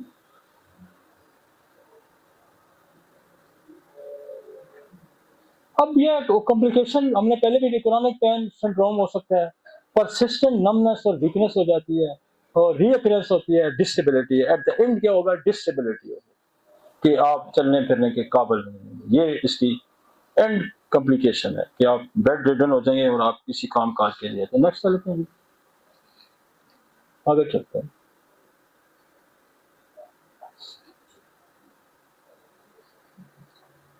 असल में एक्सरसाइजेज बहुत सारी हैं, इसमें फॉलो प्रॉपर लिफ्टिंग टेक्निक्स हैं, रेगुलर वॉक है एंड योगा है, मेंटेन वंस वेट है, अपना वेट को रेगुलेट करें, रेगुलर स्ट्रेचिंग है, एक्सरसाइजेज हैं, and maintain proper posture. Then अगर आपका पोस्चर है तो उस पोस्चर को मेंटेन रखें, मुसलसल एक हालत में ना बैठें, थोड़ा बहुत रिलैक्स करें, टर्न करें। तो ये है प्रिवेंशन। आगे चलते हैं, की टेक्स ऑन पॉइंट है। Sciatica usually due to the disc irritation है, एमआरआई इन्वेस्टिगेशन ऑफ चॉइस है, most cause cases improve conservatively, red flag sign and need urgent action. जो जब रेड साइन आ जाएंगे, पेशाब बंद हो जाए, स्टूल पे प्रेशर आ जाए, मूवमेंट रिस्ट्रिक्ट हो जाए, तो ये फौरी आपको इस पे एड्रेस करना चाहिए, बिल्कुल लेट नहीं करना चाहिए। आगे चलते हैं, द होम्योपैथिक मेडिसिन की हम आपको एक लिस्ट दिखा रहे हैं। जहां इमरजेंसी आ जाएगी, आपके पास डिजनरेशन चेंजेस आएंगी, आपके पास बोन पैथोलॉजिकल चेंजेस आएंगी, और वो क्या होगा कि जी क्या कहीं इसने रेडिएशन तो नहीं कराई, क्या इसने कोई कीमोथेरेपी तो नहीं कराई, उसके भी साइड इफेक्ट हैं जो आपकी बोन की हड्डियों के अंदर डिजनरेशन चेंज आ जाता है। तो हमने सोल इसमें लिखी कि अगर कोई रेडिएशन आ जाती है और कीमोथेरेपी आ जाती है, तो फिर आपका ये स्टैटिक पेन वाला काम ठीक नहीं होगा। ये मैं आपको बता दूं। अब हम प्रॉपर ट्रीटमेंट में बात करते हैं। आप जब बंदा कोई आता है, आप देखें कि ये पहले क्या करवा के आया, इसकी अंदर क्या पैथोलॉजी थी, इसकी डिजनरेशन होगी, इसका इरिनेशन हुई, इसका दिल बस्ट हुआ, और क्या इसके पीछे कोई और काल भी था। बाद लोगों के अंदर ड्रग अब्यूज आके मसलसल ड्रग्स लेने से हड्डियां, मसलसल स्टीरॉइड का इस्तेमाल हड्डियों को बिल्कुल चूरा कर देता है, गला के रख देता है, खत्म कर देता है हड्डियों को, बिल्कुल रुई की तरह गूदा बना देता है।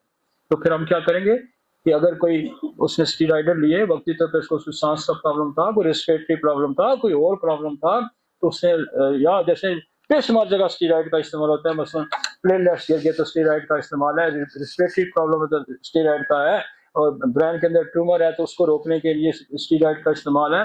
तो फिर क्या करना होता है कि हमें डी, चूंकि बिकॉज ऑफ द मेडिकेशन खराब हो गई है, तो हम उसकी उस हालत को भी एड्रेस करेंगे ना, उसका पॉजिटिव फैक्टर भी है, तो उसको हम एंटीडोट करेंगे। हम अगर रेडिएशन है, आप कीमोथेरेपी है, तो फिर हम सोल से, एक्सरे से, रेडियम से, कैडमियम सल्फ से उसको वॉश आउट करेंगे, या फिर नक्सोमिका अगर वैसे पेन किलर या दूसरी दवाइयां यूज करनी है तो हमें उससे। फिर मरीज की हिस्ट्री से ये पता चलता है कि यार हमारे तो खानदान में ही जो है ना शटीका चलता है, मेरे बाप को भी इस उम्र में हो गया था, मेरे दादे को भी हो गया था, मेरी माँ को भी हो गया था, मेरे फलाने को। तो फिर वो जो शटिक की जो पेन की दवाइयां हैं, आपको कार्सिनोसन पहले अप्लाई करनी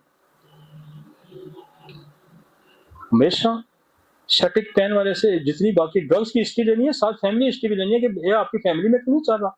इसका मतलब है कि उसकी फैमिली के अंदर चल रहा है और ये अर्ली इनके अंदर डिजनरेशन चेंजेस आ रही हैं, तो फिर कार्सिनोसन दिए बगैर ठीक है।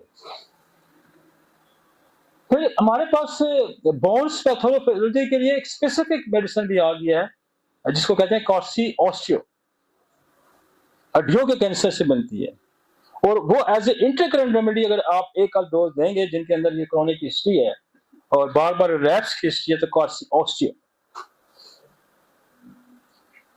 नक्सोमिका, रेजेस थ्रोपी, एक्सरे सोल रेडिएशन, शिफ्टिंग कार्सिनोसन, हड्डियों की पैथोफिजियोलॉजी चेंजेस, कार्सी ऑस्टियो, स्ट्रॉन्ग। हम कसरत से कार्सी ऑस्टियो का इस्तेमाल करना शुरू किया है, जहाँ बोन की चंदते हैं, जो जॉइंट्स की प्रॉब्लम आती है, बोन की प्रॉब्लम। तो ये तो खुदा की रहमत है कि ये पिछले 8-10 सालों में जाके हमने एक कलेक्ट किए। अब ये मैं, लोग कहते हैं ये कमाल का पता नहीं कोई खाता है तो इनका नाम ले लेता है। सच्ची बात, मैंने कुछ नहीं खाता मुझे खुदा ने अपना बहुत कुछ दिया हुआ है, मैं किसी का कुछ नहीं खाता। मैं सिर्फ इसलिए नाम ले लेता हूँ कि इन्होंने प्रोवाइड किया है आपको। मैं जो भी बंदा प्रोवाइड करेगा मैं उसका नाम जरूर है, चाहे वो दुनिया का कोई भी फार्मेसी होल्डर है। तो वहां मिलती है 5,000 की, यहाँ आपको मिलती है 200 रुपए की या 150 की, और सस्ती इन्होंने कर दी होगी। तो ये कितनी बड़ी नेमत है। नॉलेज हम लेके आए, ये नॉलेज हम लेके आए, और इस नॉलेज को कब इसका फायदा होगा कि आपके पास मेडिसिन होगी। हमने इतनी महंगी दवाई ला के हमने इस्तेमाल की, हमने रिजल्ट लिए, फिर हमने बताया, फिर आप तक पहुंचाने का जो जिम्मेदारी थी हमने वो भी अदा की, कि लोगों को कन्विंस किया कि यार ये दवाइयां बनाओ, मेहरबानी करो, लोगों तक पहुंचाओ। और फिर मैंने रिस्ट्रिक्ट भी किया कि यार पैसे ना बढ़ाना, ये मेहरबानी है। मैंने कमाल वालों को कहा भाई आपने फीस नहीं बढ़ाना रेट भाई। और तो बात तो ये है कि हमने न सिर्फ नॉलेज इकट्ठा किया, हमने न सिर्फ तजर्बा लेके आए, हमने तजर्बा आपको दिया, हमने कोशिश की कि आपको, क्योंकि आपके डिस्पेंसरी में दवाई नहीं है। आप ठीक है ऊपर गए, वक्त गए, जो 300 दवाइयां लेके लोग काम करते थे, आप 400-500 तो निसोड़ आ गया है। आपके पास दवाई नहीं है, रेयर मेडिसिन है, ऑटोपैथी है, ड्रग्स अब्यूज की दवाइयां हैं, आप कैसे। और इस वक्त दुनिया में मैं आपको बताऊं कि लेटेस्ट रिसर्च आ गया है कि 4 अरब की आबादी शिफ्ट हो गई है, 4 अरब की। अब जो डाटा है हमारे पास डाटा तो क्लिनिकल डाटा है। लोग सुनते हैं मेरा लेक्चर, दूसरे का तीसरे सुन के जाकर स्टोरों से दवाइयां लेके खा रहे हैं, और सारा यूरोप, अमेरिका और यूके वगैरह, ये जो मुल्क हैं, ये तो खुद पढ़ पढ़ के दवाइयां जाके खरीद के खा रहे हैं। तो इतना बड़ा जो पेशेंट है होम्योपैथी का, इसको संभालना भी हमारा काम, कि ऐसा ना कि बिगड़ जाए काम। इनको राह रास्ते भी लाना, इनको टेक्निक बताना, क्या करना है, कैसे करना है, क्यों इस्तेमाल करनी है, ये भी हमने बताना है कि मिस यूज ना होना शुरू हो जाए। आपको खुदा ने इतनी मेहरबानी आप पे कर दी है कि लोग आपके, मैं आपको बताऊं कि मेरा होम्योपैथ डॉक्टर, बस ऐसे डॉक्टर हैं जो इस होम्योपैथी की खाते नहीं, उनके खिलाफ गंद भी बोलते हैं, और उससे लाख दर्जे वो बेहतर है जो आम आदमी है, जो आपको डिफेंस करते हैं। आप मुसलमान हैं, आप यहूदी हैं, आप क्रिश्चियन हैं, कभी भी अपने मजहब पे बात नहीं करेंगे। कोई कमजोरी है तो उसको भी कुछ छुपाएंगे। हम जो नहीं, हमारी अच्छाइयों को भी उल्ट बताया जाता है। और इसलिए मैं कहता हूं कि इनका नान नफका बंद करें, इनकी जबान बंद करें, इनका सुनना बंद करें, इनको इज्जत मत दें। हम उसकी इज्जत करेंगे जो होम्योपैथी की बेहतरी की बात करे। जो इसके अंदर से कीड़े निकालेगा, हम उसकी इज्जत नहीं करेंगे। और मुझे, मेरे सुनने वाले, होम्योपैथी को इस्तेमाल करने वाले, होम्योपैथी चढ़ने वालों के लिए ये एक बात ध्यान में रखना, जालिम कब जुल्म करता है कि मजलूम सहता है, सुनता है। ये कब तक बोलेंगे? जब तक आप सुनेंगे। और अपने सिस्टम पे, जिस सिस्टम से आपके दर्द ठीक होता है, जिस सिस्टम को आपको सेहत मिलती है, उसके खिलाफ कोई बोलता है तो उसकी जबान काट दें, छीन लें, उसको मत सुने, उसको मत सुने। ये खुदा की तरफ से आप पे ये लाजम है, उसको मत सुने। जो आपके सिस्टम के लिए या आपके लिए बदनामी का सबब बनता है, उसको मत सुने। जो इसकी भलाई की बात करते उसको सुने। हम तो किसी का रास्ता नहीं रोक रहे, हम तो कहते हैं एक एनिमल था जिसने आपको सिस्टम दिया, उसके बाद कितने लोगों ने आके इस पे काम किया। कैंट है, हेरिंग है, बोनिंग एसन है, फ्रिंगटन है, लिपी है, नैश है, निष्पाल लोगों ने इस पे इससे डाले हुए। हम इसमें हिस्सा डालें, हम इसमें हिस्सा डालें, इस पे गंदगी ना फेंकें, इसमें हिस्सा डालें। हम जब पैथोफिजियोलॉजी पढ़ेंगे, मैंने अक्सर कहा कि दुनिया में 1/3 पॉपुलेशन है वो एक्सपोज टू ट्यूबरक्लोसिस है। इसका मतलब है दुनिया में जो टीबी है और जिसके अंदर छुपी हुई टीबी है, उससे आपकी शटिका की कोई दवाई काम नहीं करेगी, ये ध्यान में रखिए। और आपको अंदाजा कैसा है कि रीअक्रेस क्या टीबी का खास है, बार बार मुब्तला होना। और जब तक आप इसको ट्यूबरकुलोनियम नहीं देंगे, आपकी ओरोमेयर नहीं काम करेगी, आपका मोनियम मेयर काम नहीं करेगी, आपकी रस्टास काम नहीं करेगी, आपकी ब्रायोनिया नहीं काम करेगी। भाई हमने तो 30 साल पहले कहा था कि टीबी 1/3 पॉपुलेशन है, अब तो मोर लगा दिया WHO ने कि 1/3 पॉपुलेशन इन्वॉल्व इन ट्यूबरकुलोसिस। तो हमारी साइंस ये कहती है कि जब उसके अंदर कोई मियाजम छुपा होगा, उसमें तो कोई दवाई नहीं काम करना। जब तक आप शटिका के पेशेंट को एंटरक्राइनल रेमेडी से एड्रेस नहीं करेंगे, वो आपका नहीं ठीक हो। आई समझ आपको? आप कहेंगे डॉक्टर जी ने कहा चलने से फाका आता है, रस्ट टॉक्स है, चलने से है तो अमोनियम मेयर है, तो ब्रायोनिया तो दे चुका हूँ। अक्सर मुझे फोन करते हैं, जी हमने तो ये सारी दे दी। अच्छा, एक का नहीं बताते, सारी दे दी। क्या वो आपने जो उसके अंदर ऑब्स्ट्रक्शन थी उनको आपने रिमूव किया? वो नहीं सर जी, पता ही नहीं है। तो आज हमको आपको बता रहे हैं कि जब दुनिया की 95% आबादी वैक्सीनेटेड है, कहा आपने वैक्सीन को एंटीडोट कभी किया? आप बोरो को पढ़े, उसकी रिलेशनशिप को पढ़े, वो कहता है कि जब तक वैक्सीनेशन के असरात मौजूद हैं, आपकी कोई दवाई काम ही नहीं करती। 70% दुनिया की पॉपुलेशन चाय पीने वाली है। कभी आप चाय को तो पढ़े, चाय के असरात कितने बुरे हैं, आपने कभी चाय को एंटीडोट किया? हमारी ट्यूबरकुलोनियम भी काम छोड़ देती है, तो हमने खुदा ने हमें एक नेमत से नवाजा है कि हमने ट्यूबरकुलोनियम रेजिस्टेंस बना ली। और मैं आपको बताऊं कि जितना क्विक ये काम करती है ना हमारी ट्यूबर, मैं तो छोड़ ही देता हूं, मैंने ट्यूबरकुलोनियम का इस्तेमाल ही छोड़ दिया। हम तो ज्यादा ट्यूबरकुलोनियम रेजिस्टेंस का इस्तेमाल करते हैं। किसी को नजला जुकाम बुखार होता है, घर पहुंचने से पहले कहता है यार मैं तो ठीक हो गया। इतनी इफेक्टिव मेडिसिन बेसिलिनियम है। और बेसिलिनियम हड्डियों की जान है। बोन की स्ट्रेंथ बेसिलिनियम के अंदर है, बोन की स्ट्रेंथ ड्रोसरा के अंदर है, बोन की स्ट्रेंथ सिफिलिनियम के अंदर है, बोन की स्ट्रेंथ जो है वो कार्सी ऑस्टियो के अंदर है, कार्सिनोसिन के अंदर है, इसमें ड्रोसरा ऐड करें कि बोन की स्ट्रेंथ है। आपने बोन को स्ट्रेंथन करना है। उन्होंने जब कहा कि रस्टॉक से ये हुआ, रूटा से ये हुआ, कल्केरिया फ्लोर से ये हुआ, लेकिन वो 100 में से 5 या 10 पे काम करेंगे, सारी मोडालिटी होगी नहीं काम करे।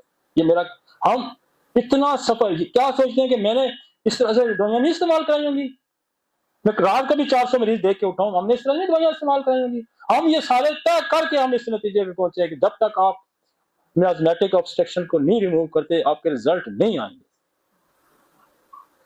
कभी नहीं आएंगे, आप बिल्कुल नहीं आएंगे। ये मेरी जिंदगी का निचोड़ है।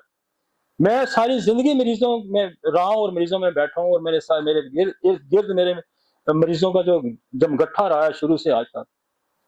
और हम निकले कैसे हैं? हमने इस मियाज़मेटिक और 78 को अगर आप पढ़ें, 1000 दफा पढ़ें, तो आपको वाज़ेह हो जाएगा कि what is the miasmatic, what is the chronic disease and what is the miasmatic. और उसकी जिंदगी इतनी थी, उसने कहा 3 मियाज़म है भाई, उसकी जिंदगी उसने आपको रास्ता दिखाया। अब टीबी भी मियाज़म है, टाइफाइड भी मियाज़म है, आप स्टेफिलोकोकस भी, अब मैं जब के बोन को पढ़ूंगा 90%, 80 to 90% बोन के अंदर, ऑस्टियोमाइलाइटिस के अंदर 80 to 90% स्टेफिलोकोकस ओरियस का इस्तेमाल हुआ है खराबी की वजह से, थोड़ी बड़ी नहीं जी, 80 to 90% रिसर्च है दुनिया की कि स्टेफिलोकोकस ओरियस जो है बोन के अंदर इंफेक्शन पैदा करता है। कभी आपने जिंदगी में, आज से जब से हमने होम्योपैथी की स्पोर्ट की सीरीज, और किसी ने बोन में स्टेफिलोकोकस शुरू किया, ईमानदारी से बताएं, हमने इंट्रोड्यूस कराया इसको, और ये रेवोल्यूशन है। आप देखें अगले 5-10 साल में ये जो हमारी रोमेटोलॉजी है, इसकी शक्ल ही होम्योपैथी ने बदल देनी है। लोग अमेरिका, यूरोप से पाकिस्तान इलाज करवा आज भी आते हैं, यकीन कहते हैं जी चलते हैं पाकिस्तान जाकर इलाज करते हैं।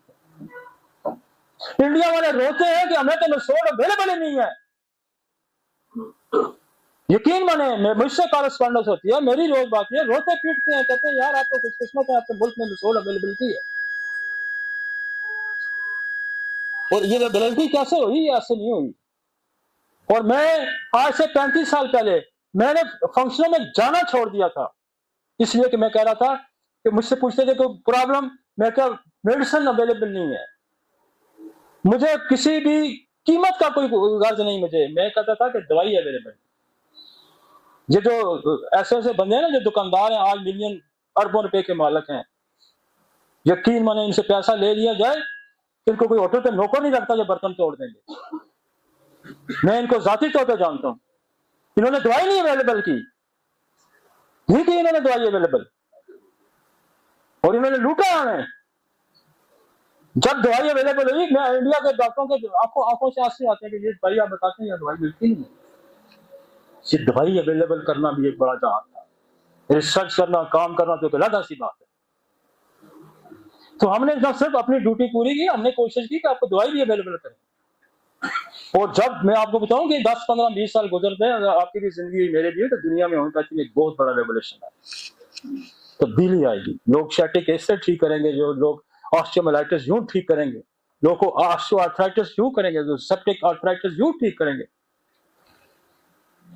सिफिलियम जो है बेसिकली ये भी हड्डियों की बहुत, सिफिलिस क्या करता है, डिस्ट्रक्शन करता है, हड्डियों को तबाह और बर्बाद कर देता है। और हम हड्डियों का जो इलाज है उसमें हम सिफिलियम का कसरत से इस्तेमाल करते हैं। हम ओरोमेट का कसरत से, ओरोमेट हड्डियों की जान है, ब्रोसरा हड्डियों की जान है।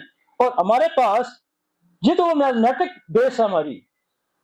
हमने ये किया कि हमने आपको बेसिस सेट करके दी, फिर आपकी रेस्टास काम करेगी, फिर आपकी ब्रायोनिया काम करेगी, फिर निफाइलम काम करेगी, फिर अमोनियम म्योर काम करेगी, फिर टेलोरियम काम करेगी, फिर फाइटोलैका काम करेगी, फिर जिंसिंग काम करेगी, फिर काम करेगी, फिर कालोआइडाइड काम करेगी, फिर काली कार्ड काम करेगी। सारी शटिका नाल की दवाइयां की आपसे गर्दान कर रहा हूँ, जिससे लोग ऐसे तस्वीर के दाने गिनते हैं, हमें तो टिप्स पे पड़ी है, लेकिन ये नहीं काम करेंगी जब तक आप इस अप्रोच को नहीं देखने की। और इंटरकरेंट रेमेडी हमें रेस्टॉक्स ठीक करी, किसी को नहीं करी। हमने एक और इंटरकरेंट रेमेडी निकाली जिसका नाम है वलेराना। और वलेराना के बगैर भी आप नहीं ठीक कर सकते नर्व कंप्रेशन को। ये कहीं भी नर्व का प्रॉब्लम है, इसमें लिखा ये है कि intercurrent remedy of the nerve complaint, intercurrent remedy of the nerve complaint. जहां असाबी दवाइयां काम करना छोड़ दें तो वो वलेराना उसको इंटरकरेंट करते हैं।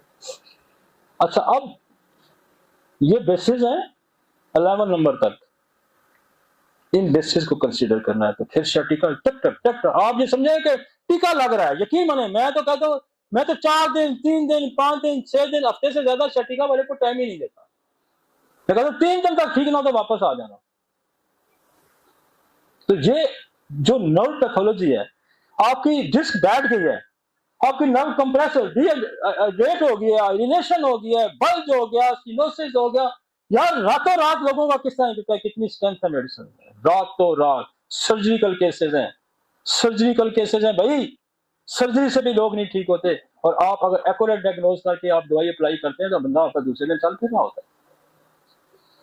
यकीन माने, मैं तो कहता हूँ 3-4 दिन में नहीं फर्क पड़ता तो आ जाना पड़ता।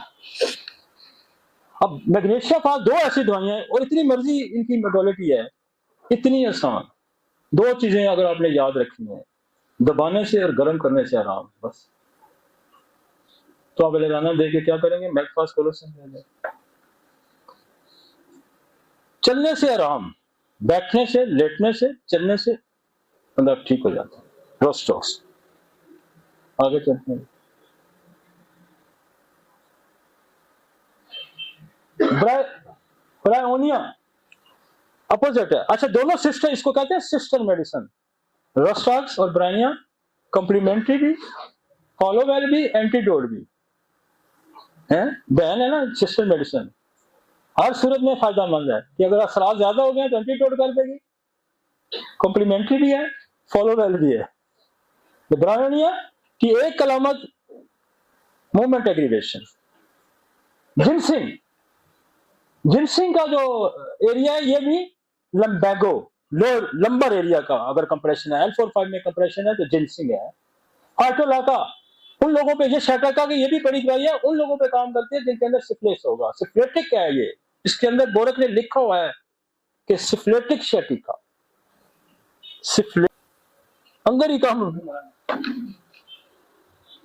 शिया सुन्नी बाबी सारे अपने गठे बिठा लिए थे, तमाशा अंदर धमाके शुरू हो गए। सवाल ही नहीं पता था लड़ाई ना हो, कुछ नहीं होता जी, कुछ नहीं होता। क्यों नहीं होता? वो पागल थे जिन्होंने ये कम्प्लीमेंट्री, फॉलोवेल, एंटीडोट, जिन्होंने ये सारा कुछ किया। ये कैसे हो सकता है? नहीं हो सकता। आप दो मुख्तलिफ मजाज के बंदे बैठे हैं, आप बाहर जाए बेटे मुंह सेक देना एक दूसरे का। अनिमिकल, मैं देखता हूँ अनिमिकल दी जा रही है जी, एंटीडोट दी जा रही है जी, दी जा रही है।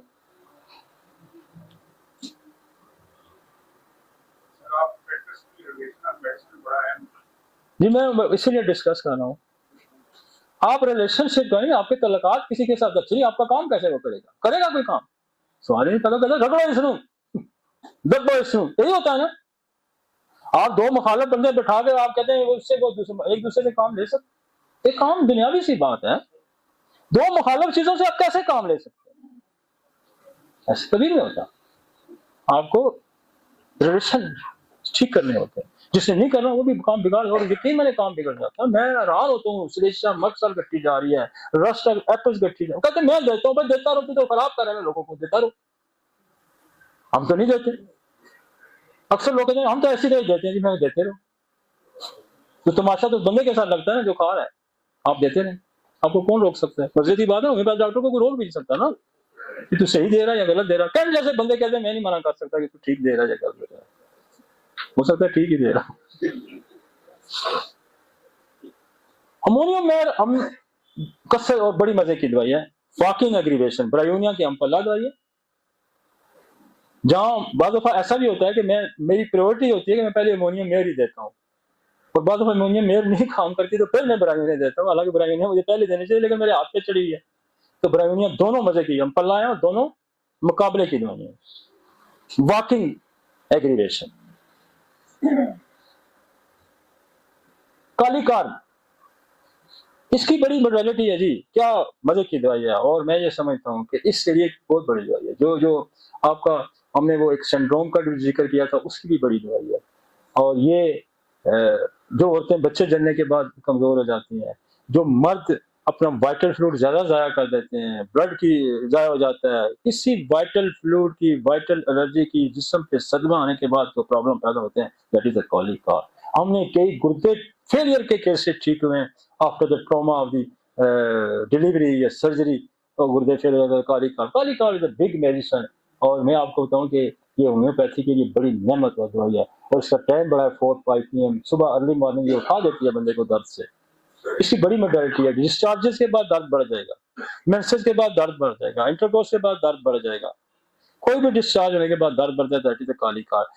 Not well since the child birth, किसी भी ट्रॉमे के बाद अगर कमर का दर्द आता है तो कालीकार को मत मिले।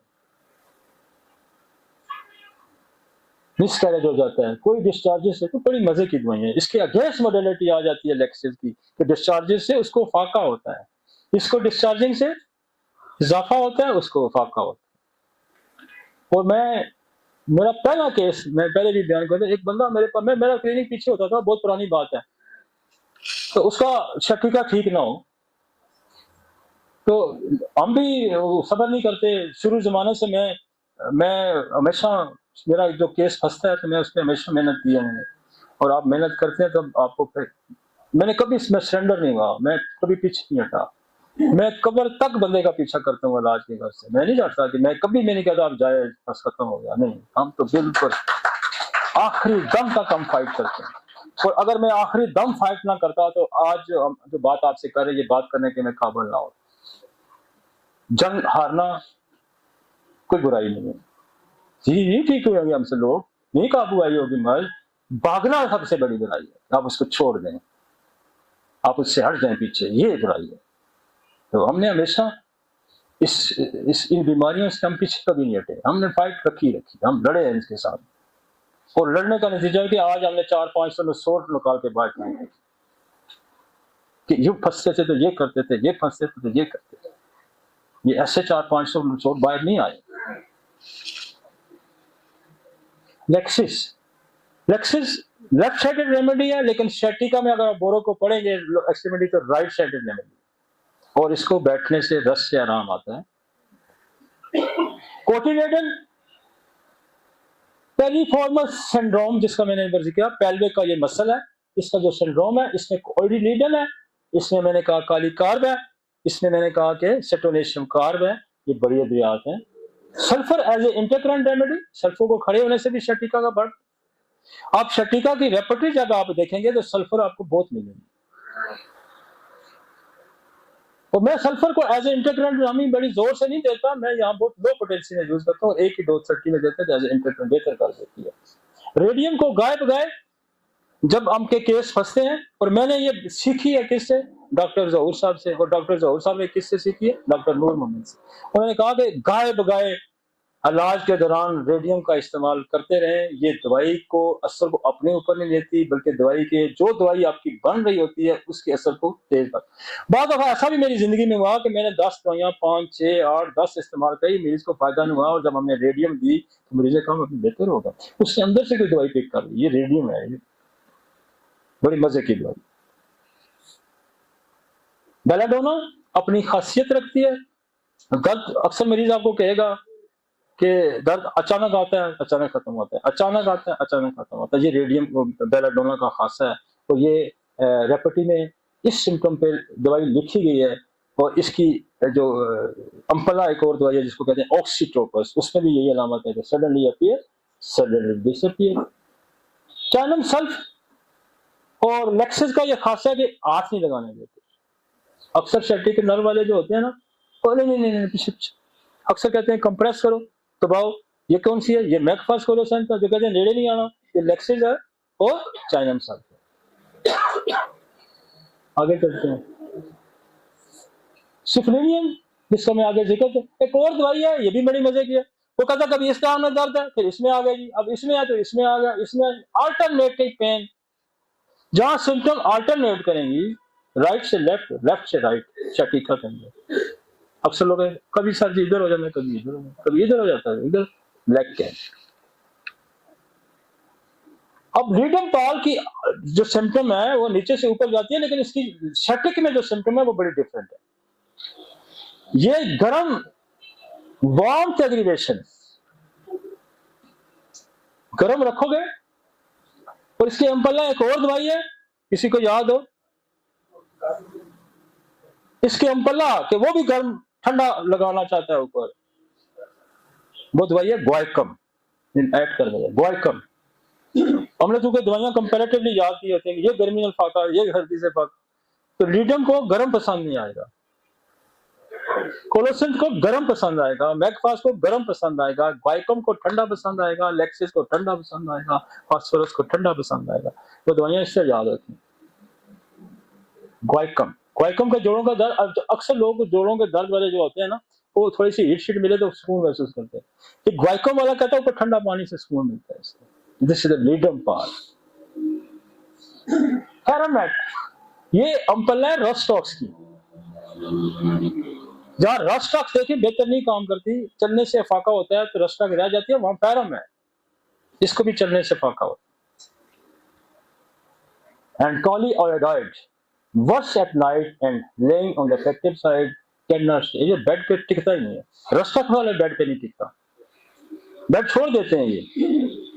तो ये कॉलीओइडॉइड का खासा है, तो उस इफेक्टिव पार्ट पे सो नहीं सकता, इफेक्टिव पार्ट पे रस्टॉक्स नहीं सो सकता। इफेक्टिव पार्ट कौन सोएगा, ब्रायोनिया सोएगा। समझ आइए, ये आपका मोडेलिटी बेस्ड भी हमने आपको दवाइयां बताई, एरिया वाइज भी हमने बताई, और मैंने कोशिश की कि मैं हर तरह से आपको शर्टिक कवरेज दूं कि ताकि आपको कहीं शर्टिका में नाकामी ना हो। ठीक है जी।